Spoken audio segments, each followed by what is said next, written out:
epekto ho ba o naidulot itong naganap o nangyaring 3 araw na pagtitipon ng iba't ibang grupo sa EDSA, sa Liwasang Bonifacio, ni pinangunahan po ng INC? Yes, ako'y naniniwala na there is a far-reaching result of these initiatives led by the Iglesia ni Cristo, dahil ito po ay isang panawagan para sa administration na hindi maganda ang ginagawa dahil katulad niyan mayroong nakaabang na what do you call this, crime of plunder na ipa-file against Senator Marcoleta. So itong pagtitipon na to ng mga different sectors of society led by INC ay isang panawagan sa administration na hindi dapat nilang gawin ito dahil alam na alam ng tao kung ano ang tama. At ito ay isang political persecution sa kalaban ng administration. Alam po natin na ang case ni Senator Marcoleta will not fall within the context of plunder. Kasi hindi naman, number one, hindi naman ito government funds. Kung tumanggap man siya ng political donations or donations for election purposes, for election campaign, hindi yan public funds. It coming from private donations of private individuals. So kung titingnan mo rin yung plunder law, Republic Act 7080, marami pong eksperto nagsabi dyan na kung probable cause lang pagbasehan, maring baka pwedeng it's worthwhile to be investigated o ma-prosecute. Pero may bagong pinalabas na directive ang Justice Department of Justice, affirmed also by the Supreme Court, na kumbaga ang basehan sa ay yung tinatawag na reasonable certainty of what we call this, reasonable certainty of conviction. So yun yung tawag doon. So in the case of Senator Marcoleta, hindi po natin nakikita yung reasonable certainty of conviction. Kaya parang napaka-liit yung possibility pero pinalalaki lang dahil si Marcoleta ay kalaban ng administration. So yun po yung nakakalungkot at hindi tanggap ng taong bayan yan. Yun aking tingin dyan, Jake. Opo. At Doc, nang hinayang ho ba kayo? Nakulangan ba? O sapat na po yung 3 araw na rally na yan? Hindi po sapat yun dahil kung titingnan mo, parang binabaliwala lang ng administration yan. At confident sila na itong rally na ito led by INC, wala daw silang nakikitang parang pressure in their part dahil peaceful naman yung rally at walang record of violence lahat ng mga rallies ng INC. So kung titingnan mo, parang baliwala lang ito sa kanila. It's just normal. People can exercise their rights to freedom of expression, to hold rallies like that. Pero parang walang impact. Alam naman nila na tama yung mensahe ng mga tao, panawagan ng mga tao, pero parang pasok sa isang tenga, labas din sa kabila. So yun yung nakakalungkot. Kasi dapat ng gobyerno natin ay makinig sa hinaing ng taong bayan. Kaya nga sa post ko, nailagay ko, the officials of government must listen to the voice of the people. The people being the embodiment of government. So, yun, dapat makinig sila. At nasa konstitusyon naman yan eh. Article 2 of the Constitution, Section 1, that democratic and republican state tayo. And sovereignty resides in the people and all government powers emanates from them. Pero wala eh, hindi pinakikinggan yung hinaing ng taong bayan. Yun po yung nakakalungkot. Opo. Bago ko ipasa kay Partner Admar, Doc, kayo ho ba'y naniniwala na may selective justice po dito sa ating bansa? Kung kakampi ka, hindi ka kakasuhan. Pero kung kalaban, kritiko ka, kakasuhan, aarestuhan, ipapakulong ka. Meron bang ganun?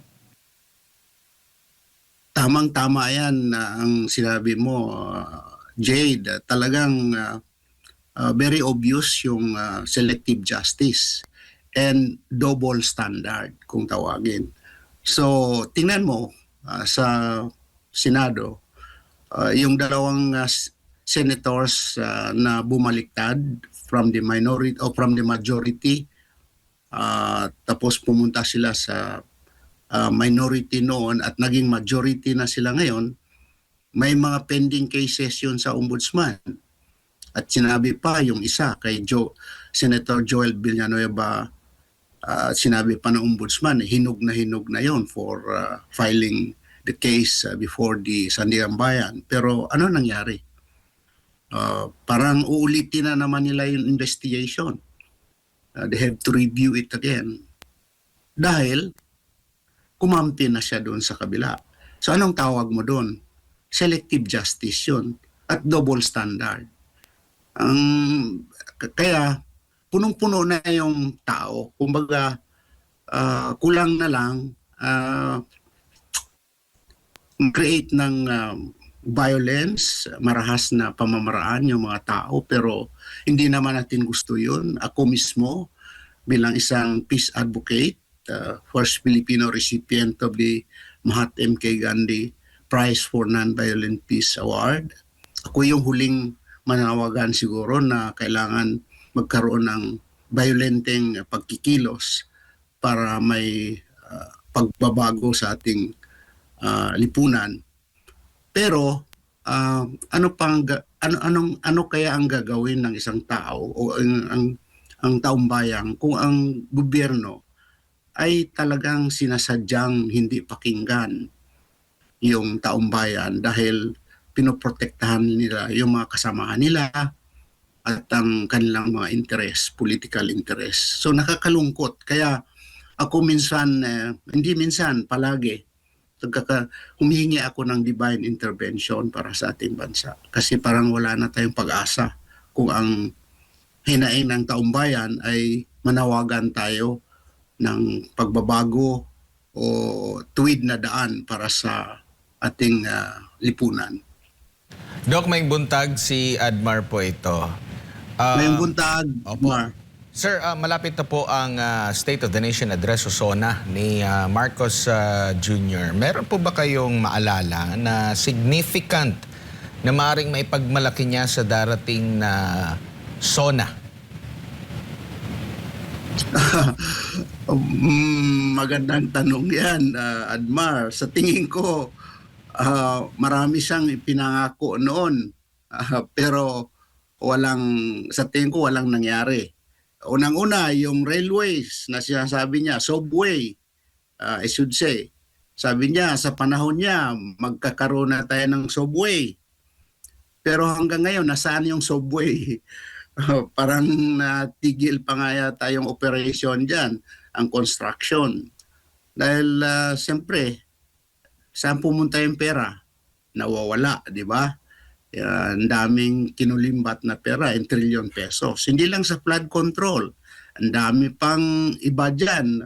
Alam na alam ng taong bayan, mula sa PhilHealth, kung ano-ano pa, kinulimbat lahat yung pera. Kahit yung mga foreign funded, yung contribution ng government, nawawala din. So yun, yung pinangako niya noon na yung bagyo na overwhelm lang yung yung mga flood control projects natin. At tuloy-tuloy nating gawin 'yan. Ano nangyari?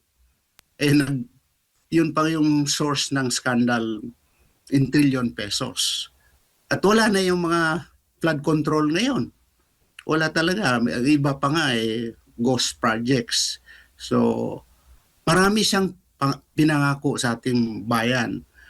Katulad yung acronym ng pangalan niya, uh, BBM, Build More, referring to projects or maybe social services. Pero anong nangyari? Tinan mo, yung lindol na lang sa Mindanao. Ano bang binigay ng gobyernong tulong para sa mga apektado doon? Sa tingin ko, kung mayroon man, very, very minimal. Very, very minimal. Mabuti na lang at nandyan si BP Inday Sara Duterte, bagamat napakaliit ng budget ng Office of the Vice President.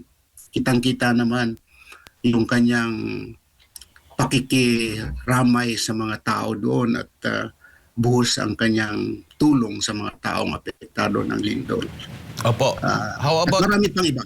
How about po doon sa sektor na minsan nyo pong pinamunuan nung kayo naging CHED Commissioner, nung kayo naging representative sa mga indigenous people? Wala ba kayong na-monitor na may mga significant na mga good news, development doon sa mga sektor na yung minsan na inyong pinamunuan? Sad to note, Edmar, wala akong narinig. Kundi nagbago lang yung leadership ng National Commission on Indigenous Peoples, pero napakaganda ng batas na yan kasi ako yung isang principal author niyan, yung IPRA law. It's the Bible of the protection of the rights of indigenous peoples, especially over the ancestral domain. Meron ka bang narinig na developmental projects for the indigenous peoples insofar as their ancestral domain is concerned? Wala. It's not even part of the SONA. Wala akong naririnig. How many years na the IPRA law was passed in 1997 when I was still in Congress. Anong year na ngayon? 2026. It's 29 years, so to speak. Yung development funds dapat na ibibigay sa mga development ng mga ancestral domain, noon pa dapat yan. Pero hanggang ngayon, wala. Lack of political will. Yun ang konkretong statement ko para dyan. Walang political will yung administration na to para i-empower ang mga indigenous peoples. Be it economically, culturally, politically, wala sa vocabulary nila yon. So nakakalungkot talaga. So yun lang masasabi ko, Admar. The IP being one of the important segment of our society, at alam naman natin na talagang since time immemorial, ay ito yung isa sa pinaka-marginalized na sector of our society. Opo, Doc, sa inyong pong obserbasyon, sa inyong pagmamasid sa kasalukuyang administrasyon, saan po ba mas nababaling ang Marcos Jr. administration yung buong atensyon? Vested interest. It's just to protect their political interests to a point na may mga parang movement pa na amendahan yung constitution para ma-extend your stay nila in power. So mabuti na nga at na-anticipate, na preempt ni Senator Amy Marcos yan. At sana they learn their lesson from the expose of Senator Amy Marcos at hindi na nila itutuloy ito. Kasi dapat tuloy ang eleksyon in 2028 nang sa ganon ay magkaroon ng bagong pag-asa ang Pilipinas. Kung tayo'y makapagluklok ng bagong leader na may tunay na malasakit sa Pilipinas. Yun, maliban doon sa corruption na talagang hindi nila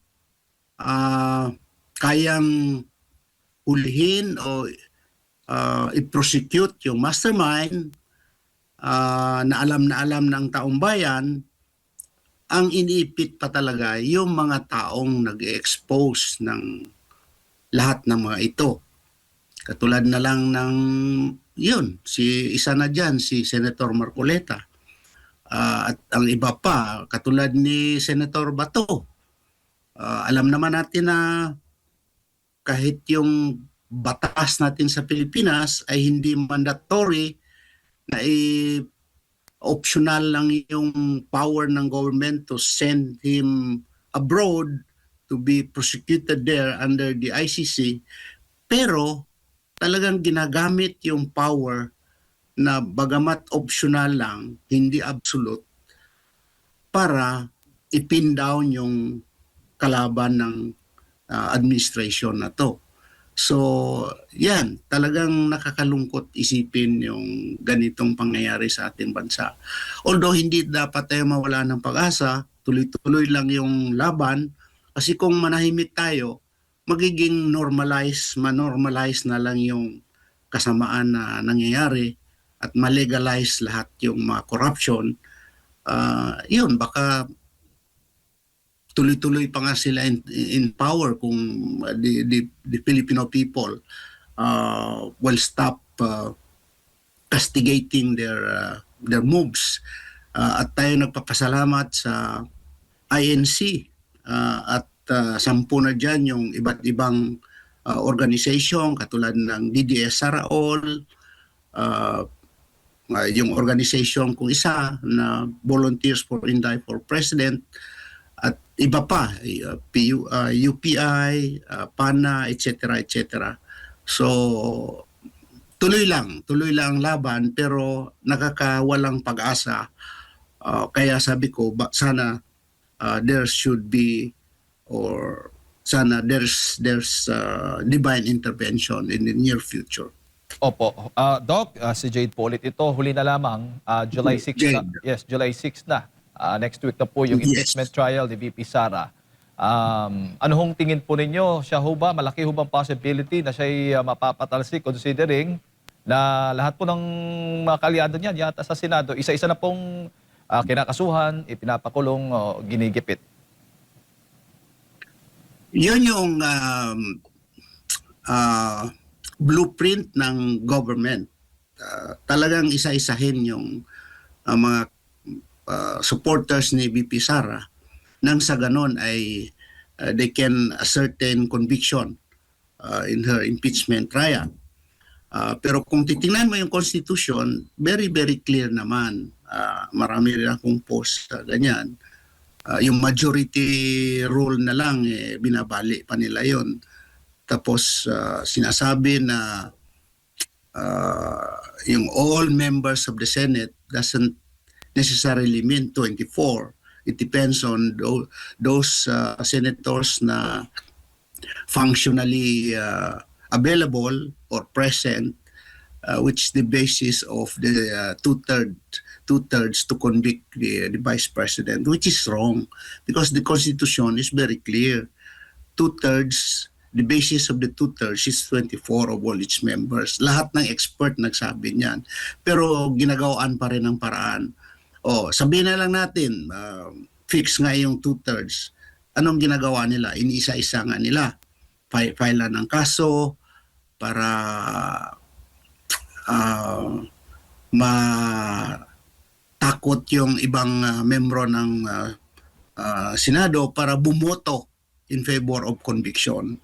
So yun yung nakakalungkot. Pero hanga ako doon sa mga ibang senators katulad ni Senator Alan Cayetano, Jingo Estrada, Robin Padilla, Bongo, and the others, Marcoleta.